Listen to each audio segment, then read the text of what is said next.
Hey, what is going on, everybody? Welcome to Upkick MMA, episode 219. I am Brendan. Holy crap, Bellator 290. This is going to be a historic one. Ryan Bader versus Fedor Emelianenko. Johnny Eblen versus Anatoly Tokov. We had Sabah Homasi versus Brendan Ward, and that's the main card. That's all we're going to cover here because I do want to do a somewhat of a deep dive into Fedor Emelianenko. Real quick before we get started, if you like MMA, like podcasts about MMA, subscribe to this channel so you know when the next video is coming out. I cover all kinds of different stuff. I cover Bellator, UFC, PFL, 1FC sometimes, lots of different stuff. And I do a fight breakdowns, historical stuff like this, talking about fighters' careers. Let's just get right into it because I want to talk. I want to spend some time and give this guy some respect, both just give him his dues and then also kind of go over. Also, Ryan Bader. Ryan Bader did the damn thing. Okay, let's talk about the fight first, and then we'll get into history. So, Ryan Bader taking on Fedor Emelianenko for the second time. The first time he knocked him out with a left hook, a lunging left hook. And Fedor was, he started out this fight lunging in for a right hand. Bader used the jab really well early. He was keeping distance and trying to avoid, getting to what he calls the buzzsaw of Fedor. Because once you get in close, it's just going to be, nonstop hooks coming your way, and one of them can land and end your night. There's a crazy exchange, a little bit back and forth. I mean, crazy exchange meaning Fedor was throwing. He didn't really land much. And then there was a right hand from Bader that dropped Fedor down, and he gets on top. There's some hammer fists. Bader landed enough, and the output was just too much, and Herb Dean had to stop it. So, with all that being said, let's talk about Ryan Bader real quick. Let's go over what he's done in Bellator as a heavyweight.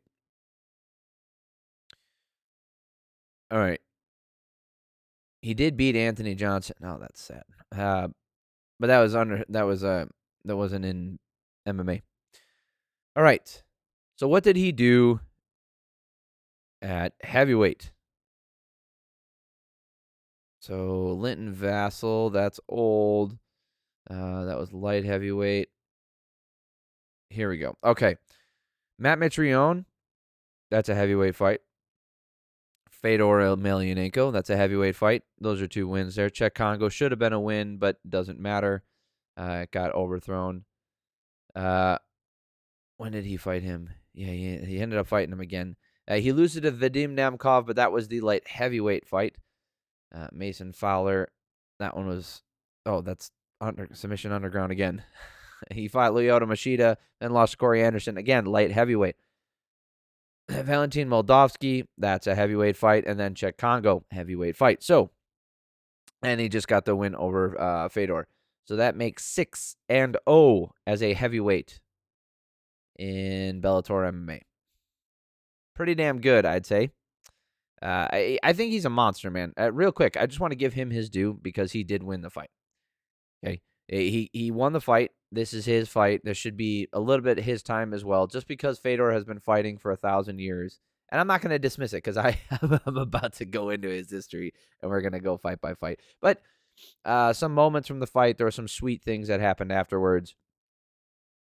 We can look at some of those right now. Little moments like this, being surrounded by some of the, history's greatest, some of the greatest fighters in history. Chuck Liddell, Rampage, Hoist. You got what's his face, the Beastmaster in there. Dan Henderson was standing behind him. It just there's a ton of people over here. Mark Coleman, Randy Couture, even people who he didn't fight, that they're over there. They're a part of that era of MMA. Either he was booked to fight him, or he did fight him, or they were just a part around in the same time he was. And it was just a big part of MMA coming up for me. Now this is where we're going to get into Fedor's history. Just look at this, shall we? Let's go back. I promise we're going to get to the rest of the fights. We will. There's only 2 more. We only have to cover 2 more fights on the main card. The majority of the fights were on the prelims. So that'll be in the next video. But let's go back, shall we? Let's take it back.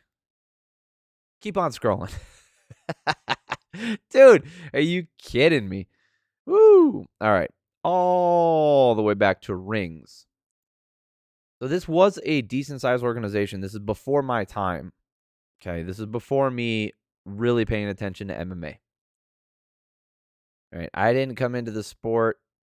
I didn't really start paying attention to it till about 2004, I believe. Maybe 2005 is really when I started watching. But he was already fighting. And yes, it was in rings, but Rings Russia, Rings Japan, that wasn't a legitimate organization. So he was just running through people. Submission, KO, submission, decision. Ricardo Arona. Okay, for those of you guys who don't know, Arroyo Takada, I'm not as familiar with him. Lagvalava, I don't know that. Lazarov, I'm not as familiar. Ricardo Arona was regarded as one of the best, if not the best, fighters in MMA at the time.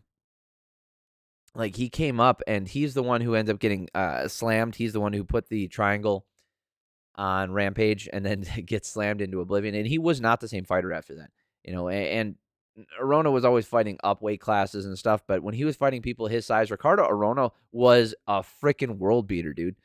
So did he belong in there with Fedor size wise? Probably not, but still legitimate win over a good guy. This loss was due to a cut.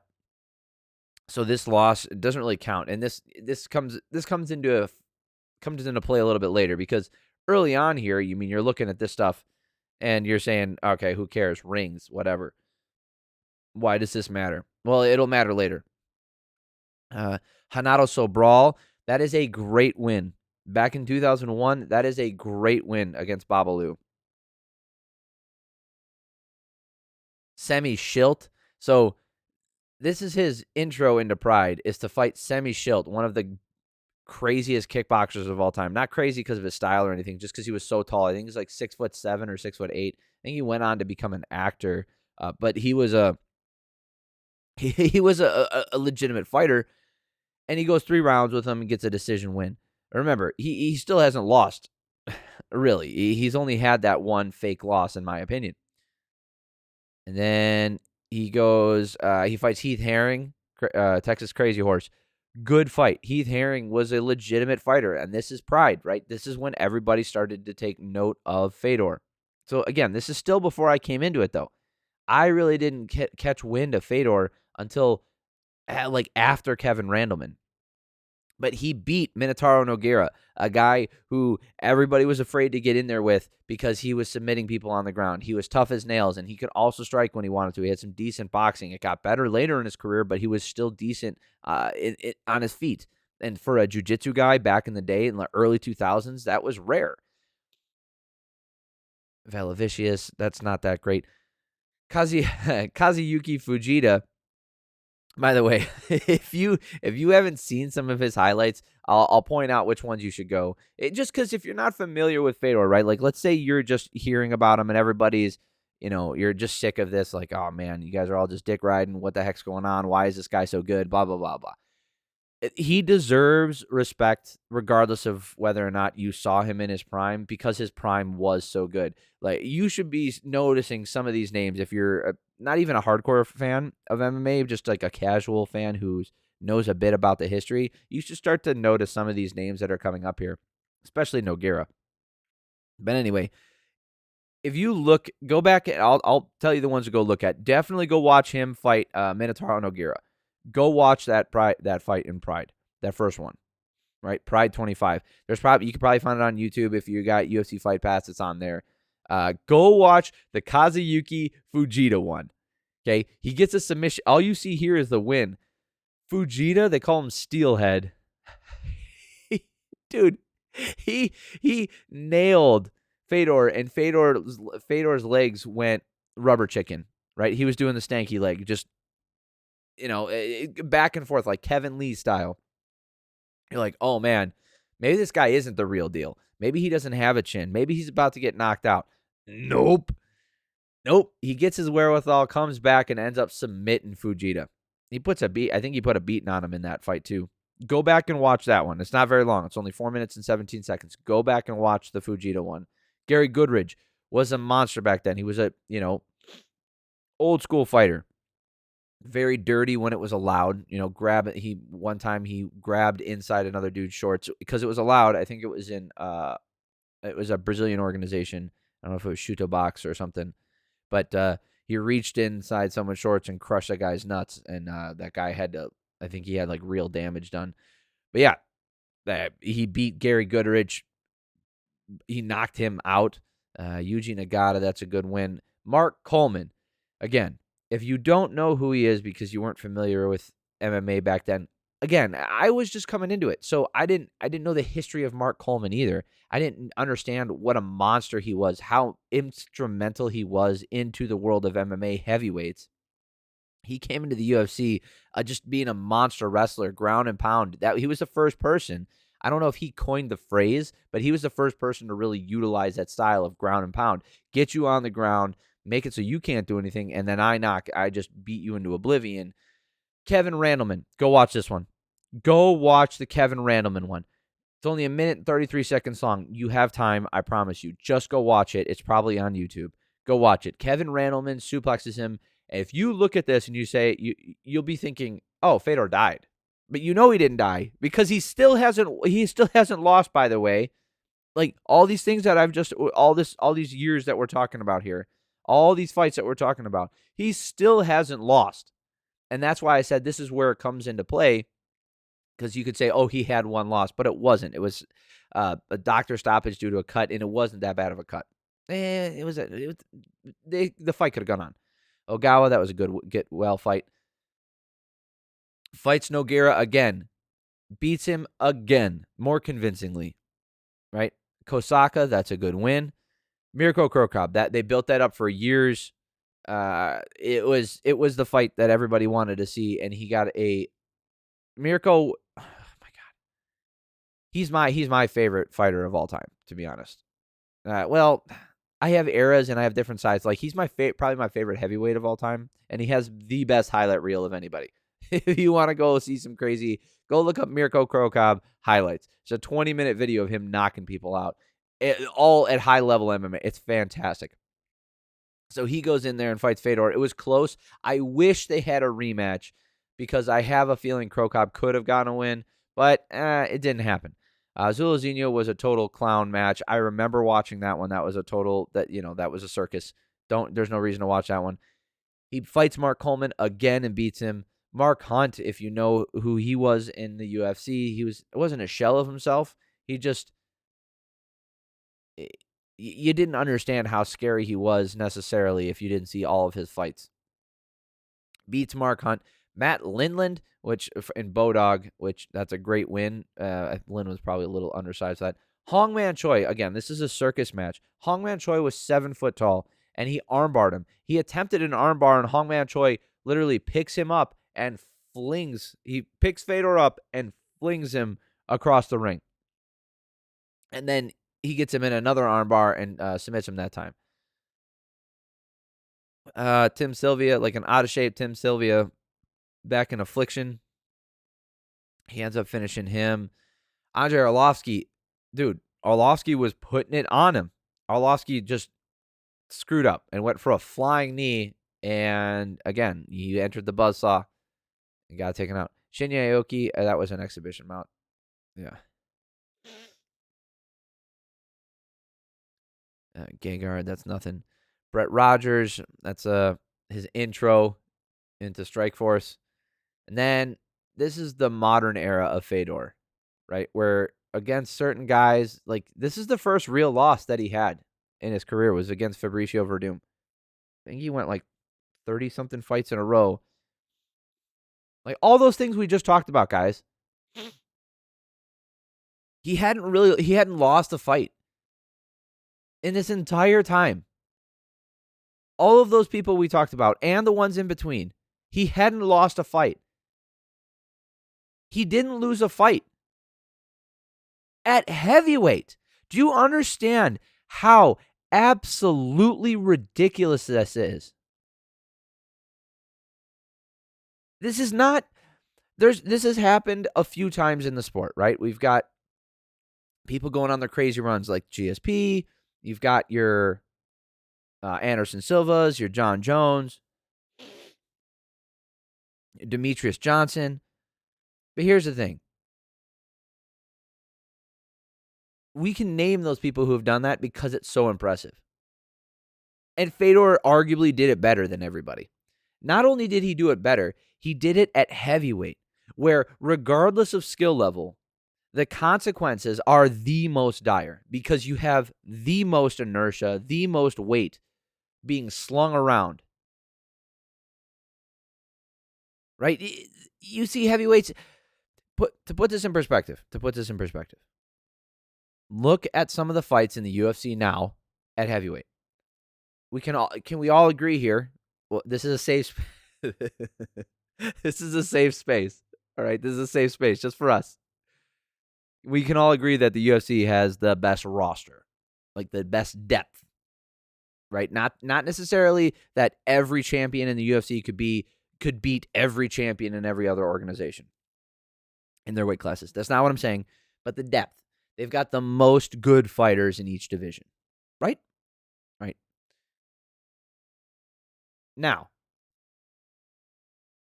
real quick, let's take a gander. Let's take a gander. It has gotten better in the last couple of years, I will argue. Just because the heavyweight division. Let's take a gander at the heavyweight division, shall we? Cyril Gane, excellent talent. Stipe Miocic, one of the best of all time. No joke. Arguably one of the best of all time. Sergey Pavlovich, new up-and-comer. Great. Curtis Blades, excellent. Only has lost 2 people, and one of them's not in the UFC anymore. Tai Tuivasa. I made it 4 fighters before I had to go, Okay. And he's ranked number 5 in the world in the best. And I understand. The rankings might be bullshit. We'd be like, oh, whatever. But we can also agree that the top 15, these are the best fighters in the UFC. Okay. So let's just lump them all together and say they're all the best fighters in the UFC. I'm not saying that they're all exactly in the rank that they should be comparative to each other. I'm not saying that. What I'm saying is these are the best guys in the UFC. Let's say that. Okay. Cyril Gane, excellent. Stipe Miocic, one of the best of all time, excellent. Still really good. We don't exactly know how much he's declined, but good. Sergey Pavlovich, new up-and-comer, excellent. Hits very hard. Curtis Blades, excellent wrestler, good cardio, great heavyweight.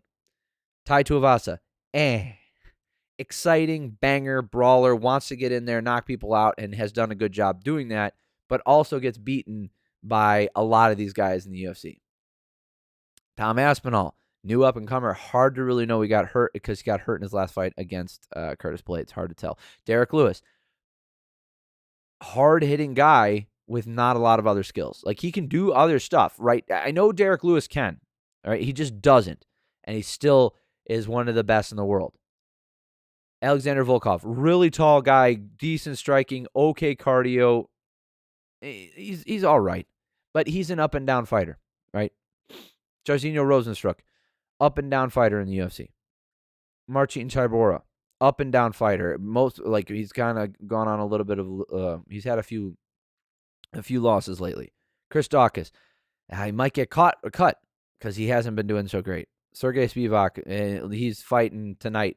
Oh yeah, he's fighting tonight. I'll watch that later. I don't know if I'm gonna post that video tonight or tomorrow. Alexander Romanov, new guy. He's new guy, up-and-comer. We don't know yet. Jailton Almeida, another new guy. And then Blagoy Ivanov, tough guy, tough as nails. Not a finisher or anything, but tough as nails.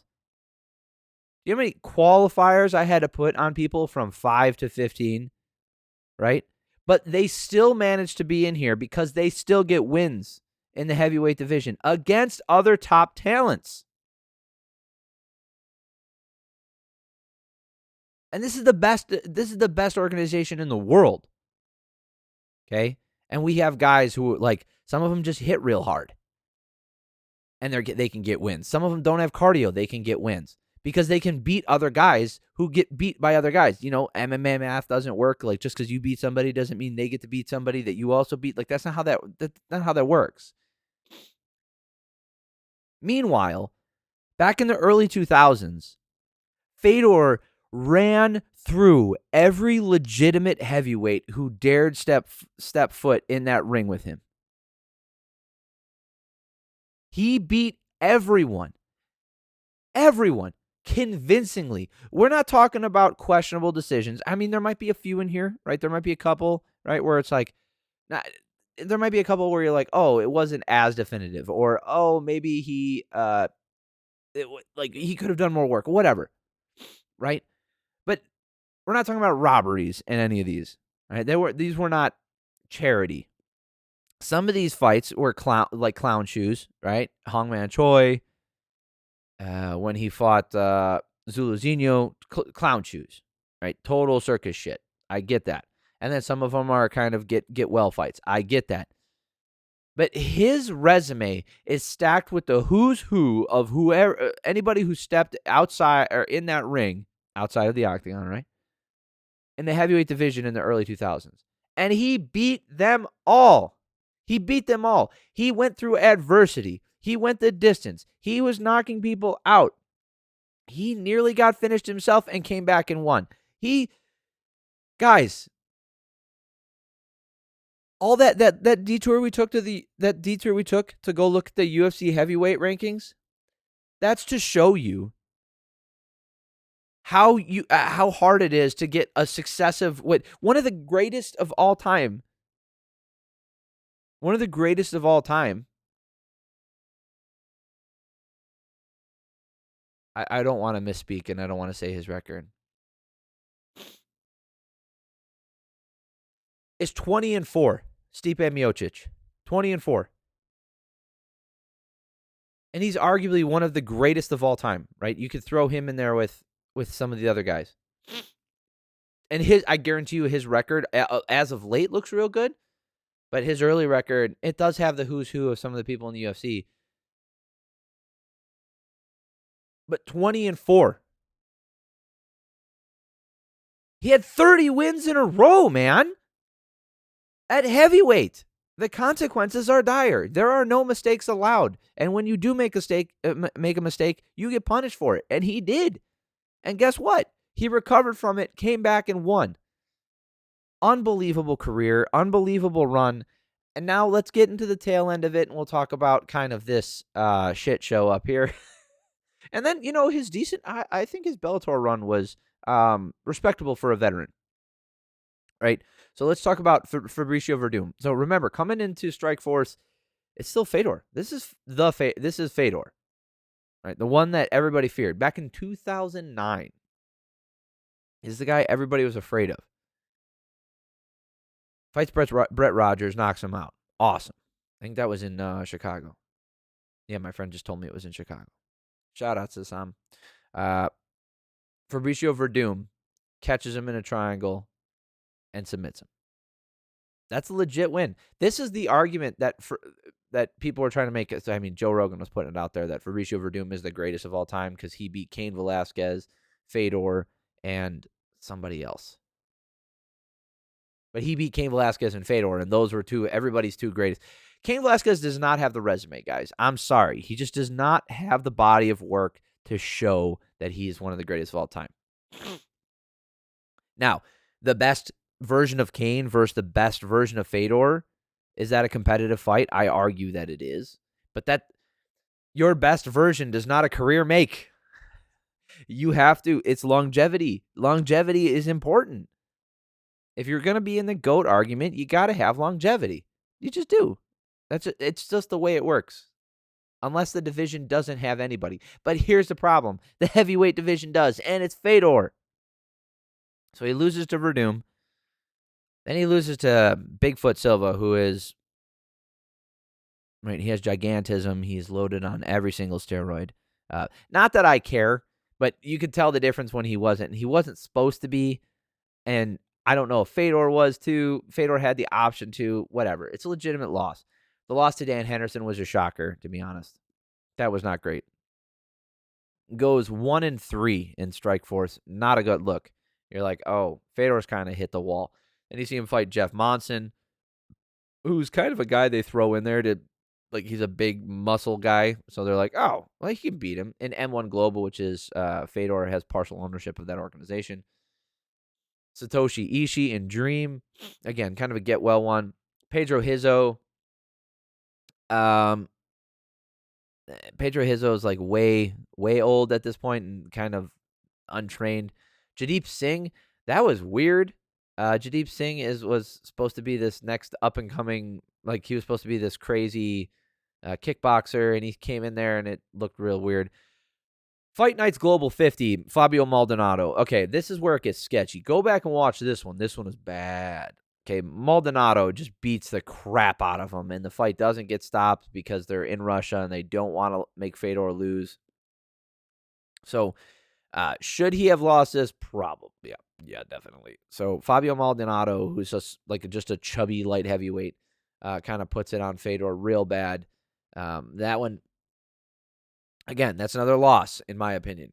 But he put legitimate wins here against the guys who I would say are less than legitimate for their time. Comes the Bellator. And then we have the most recent era of Fedor, and that's Bellator. So he comes in, he has that double knockdown with Matt Mitrione. They knock each other down. Matt Mitrione gets up faster, goes and finishes the fight. And you're like, ooh, I don't know. Wow, Fedor ain't looking so hot. I say that because he knocks out Frank Mir in the first round, and he only fought 1-round fights. He's like, I'm getting in there, I'm getting my money. But this one was in Chicago, and I really regret not going. I should have gone to that one. Yeah, that's as far as MMA decisions go, that's my biggest regret, is not going to watch this fight. When it comes to MMA, I could have seen Fedor and Frank Mir. So he knocks out him. He gets a TKO finish against Chael Sonnen. Then he fights Ryan Bader. And we already went over what happened there. The first time, got knocked out by a left hook. Then he fights Fat Jackson. So overweight. Then he gets a legitimate win over Tim Johnson. It's a two-piece combo that really puts him away. That was interesting. Then he ends his career on a loss to Bader. Not a bad career. Okay? 40 wins, 6 losses. One of the best of all time. Fought until he was 46 years old. Started fighting professionally back in 2000. So he's been fighting professionally for 23 years. Not quite. 22 and a half years. Let's say that. Just give it to him. Let's say 23 years. 23 years. This man right here is the reason we all know what Sambo is. Right? Can you, you remember another fighter that said they were a combat, that fought Sambo that we all knew of, that brought it to the masses? I can't. That's Fedor, man. Fedor brought it to everybody. And, it's sad to see him go out on a loss, but I'm glad he didn't get, outright obliterated. He didn't get, knocked out, cold. It's tough to see him go. Tough to see a career end like this. On a loss, that is, right? But, in my opinion, he's the greatest heavyweight of all time. Until somebody does something to change my mind. Okay? I mean, there's still people fighting. Obviously, the sport's going to continue. So until somebody does something to change my mind, his body of work tells me that he's the greatest of all time. Now, we could put together some analytics over, opponent win-loss record and that kind of stuff, and we could then go through that, and I would argue there's some other analytics that need to go into it with the how definite were the wins, right? a unanimous decision win is worth more than a split decision win, I would argue. But then you go into judging, and then, a knockout is worth more than a decision win. So, there's still some subjectivity left into this because of the judging. So even if you went to analytics, there might be a better way to do it. If you know of one, let me know. Maybe I could do it. I don't have a lot of time these days. I have a lot of other projects I'm working on, but he's the greatest heavyweight of all time, man. He is. And this is, it is personal to me as well. Just his body of work. He transcends modern era. He fought in the modern era, and he has modern era skills. Back in the day, yes, he's not the cleanest heavyweight, right? His body, like, he didn't look jacked or anything like that, but he was strong, and he had good cardio for a heavyweight. His striking was okay. He had excellent submissions. He hit hard. He got in there. He knew how to move when he wanted to. Like, he was a real athlete. And to see that back in the year 2000 at heavyweight, guys. Like, back then, I mean, there's other guys like Andrei Arlovsky, and he was dominating it. Honestly, even though he fought Andrei Arlovsky and Tim Sylvia after their prime, no, Andrei Arlovsky put it on him, and he beat him. Tim Sylvia was after his prime, though. Fedor versus Randy was the only one that I really wanted to see. Maybe Fedor versus Brock Lesnar would have been fun. I think at that point, based off what we know now, I think Brock probably would have won. Just because he's bigger and stronger. And I don't know. Fedor could have caught him. That's a good point. Yeah, but the Fedor Kane thing, I think their timelines just, they didn't intersect properly. I'm almost glad they didn't fight. I know that sounds sacrilege to say, but I'm glad they didn't fight, because it could have tarnished Fedor's career and elevated Kane's. Because right now, right? Like, if you look at this fight, does this really elevate Ryan Bader to the greatest heavyweight of all time for beating Fedor? No, because we understand that this isn't the same Fedor from 2007, right? We all know that. But back in 2010, 2011, right, when Kane was in his prime, well, that's when Fedor was kind of flailing around a little bit and kind of on the decline. So Kane's on the upswing, and I think Kane kind of hit his prime there. Fedor was on the way down, and now you're going to see Kane. I think Kane probably would have beat Fedor if they had the opportunity to interact around that time, like 2010, 2011. And I think it would have artificially inflated Kane's status. And then we would look back in it and say in history, oh, look how good Kane was. He beat Fedor, right? Because, I mean, I think it also it inflated Verdum's. Like, Verdum got thrown in the GOAT argument because of that crap, because he beat Kane and he beat Fedor. And it's not to say Fedor was the shell of himself that he is now. I just think he would have been diminished, right? So we're not seeing the best Fedor versus the best Kane, but it gets to elevate Fedor, or it elevates Kane's status. So that's why I'm saying it might be sacrilege, but I'm kind of glad they didn't interact at that time. Fedor versus Brock, I think, would have been fun. But again, actually, no, that would have been better, because that was Fedor's. He was still in his prime, I would argue. That's before he left Pride. So Fedor versus Randy, I really wanted to see that too, because Randy was so old at the time. I wanted to see that so bad. And then Fedor versus Brock, I think, would have been fun. Those are two that we missed out on. But other than that, man, I mean, Fedor just beat everybody. He beat him.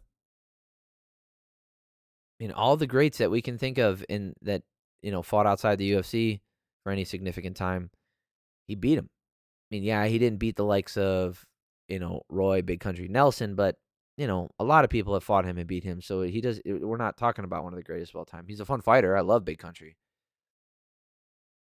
I mean, I can't think of anybody else, like a Czech Congo or something like that. But Czech Congo is like a shell of himself. He had like a couple fights where he was good. Some of the other guys from that era in the UFC, honestly, they were just coming over from when they were coming over from Pride. That's kind of who we were excited about at that time. So, yeah, man, I think he's the greatest of all time. He just was.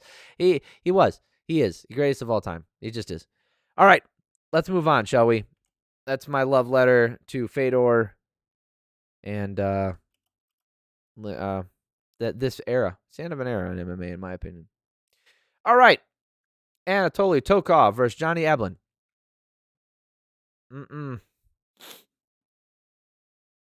Nopey, nope. First couple rounds were closer, but not close. Eblen just took him out to the shed, man. Eblen's cardio is crazy. He is crazy for a middleweight. Like, this kind of cardio is something that we see in lightweights and maybe, some welterweights. And down in the flyweights, yes, we see cardio like this, but at middleweight, we don't see it that often, right? So started out with Eblen was really keeping the pressure on, standing his ground in the center. He was landing combos, low kicks. Tokov, he caught a kick and then he failed on the takedown. Eblen kept the output the whole round. Tokov really didn't land anything of note in that first round, so I gave him that first round 10-9. Eblen, that is, and then Jeremy Piven was there. Oh, goody. So I gave him that, and then second round. Tokov was starting to use his jab, and he was landing more that round. I actually thought he was winning this round handily. Tokov was he landed a real hard right hand to the top of Johnny's head. It kind of staggered Johnny a little bit. Then Eblen dropped him with a right hand and followed up with a takedown. Tokov used the cage to grab. He grabbed the cage and illegally, and then he was able to stay in position against the fence. The end of that round really made it hard to judge for me. I think because Johnny dropped him with an elbow, at least that's how it looked live, right? So here's the thing. When you're watching it live, I say this all the time, so bear with me for those of you guys who hear me say this all the time, but judges do not have the benefit of instant replay. They do not have the benefit of multiple camera angles. Now, this isn't a glorification of that. That's just the facts. That's how that works. So if you were to tell me, oh, hey, we saw that right elbow didn't land that hard and he was just caught off balance. Doesn't matter. When it was live, it looked like he got knocked down. Okay? So live, I scored it. I turned my scorecard in before me. I write my scorecard down before the replays. So I gave it to him 2018. Now, retroactively, knowing that it didn't look like it hit that hard, would I have given that round to Tokov? Probably. But live, watching it, I gave it to Eblen. Eblen with a really clean blast double leg, and he got the takedown in the third round. The pressure against the fence, and another one, and another one. He just kept taking him down over and over. Eblen landed a really nice right hand, and Tokov landed one of his own. They were starting to go back and forth in the third round. Eblen with another right hand and then a short left. He was landing really well. This high-paced fight in this round. Eblen was just outputting so much. I had it 30-27 for Johnny Eblen. Eblen was swinging really hard with wide hooks and missing in this fourth round. He got yet another takedown, so he kind of brought it back within himself and started going back to the wrestling. Took him down, got the back ride against the fence, the hip ride, where he figure forward one of the legs against the fence and just khabibed him for a little bit. Landed some short punches, and then Eblen with a couple lifts and nice takedowns, then a short separation, then got another double leg to end the round. I think he ended the fight with 12 takedowns. 12 takedowns, successful takedowns. This round was all Eblen. I didn't think it was a 10-8 round, but Tokov looked real tired, so that was a 40-36. Last round here, Eblen was staying disciplined and going back to leg kicks. He kind of stayed, like I said, in the last round, he started to stay within himself. He wasn't really putting himself in positions to be countered. He wasn't overextending. He wasn't doing stupid things, which is excellent to see in a relatively inexperienced fighter, because he's still undefeated. I think he's like 7-0 now. Right? Right? Oh, 12-0. Maybe in Bellator 7. It doesn't matter. Anyway, he's only had 12 professional fights. And then he went for a high altitude, got a high altitude takedown. Tokov used the fence to get back up, and there was another takedown. Tokov used the fence to get up yet again. Come on, Frank Trigg, just take a point from him or slap his hand harder or do something. And then this happened, which was freaking awesome. Boom! Oh man, that was so cool. Woo! Belly back. Oh, like suplex. Holy crap, that was cool. This last round, it was a 10-8 round if I've ever seen one. Tokov did nothing. Right. So I had it 50-44. The judges did not see it that way. One judge had it 50-45, and the other two had it 49-46. So they obviously saw that second round and didn't count that last knockdown as highly as I did. Understandable. That's fine. I'm not mad about it. The overall decision was right, and that round was close enough that it's inconsequential, luckily, but I'm not mad at it. It's not a bad call by the judges. Moving on. First fight on the card, Sabah Homasi versus Brendan Ward. All right. These two guys, they came in to bang. All right. Stop talking like that, like an idiot. Sabah Hamasi, I think he's the one who fought in the UFC for a little bit. He's just an all-action fighter. He is fun to watch. So there is that. Ward went for a takedown. He didn't get it, but Sabah. Sababi. Hey, what's up, Sababi? Okay, Sabah Hamasi. He took Ward off his feet with a low kick. That was pretty cool. Big John McCarthy was talking about Ward's physique, and he was like, man, he is rock hard. Thanks, John. Nice. Anyway, Hamasi was doing the usual thing, throwing everything into everything that he was doing. So he was just throwing all of his energy into every single one of his punches. Big looping hooks, just every single time. Ward got a takedown, and then he took the back.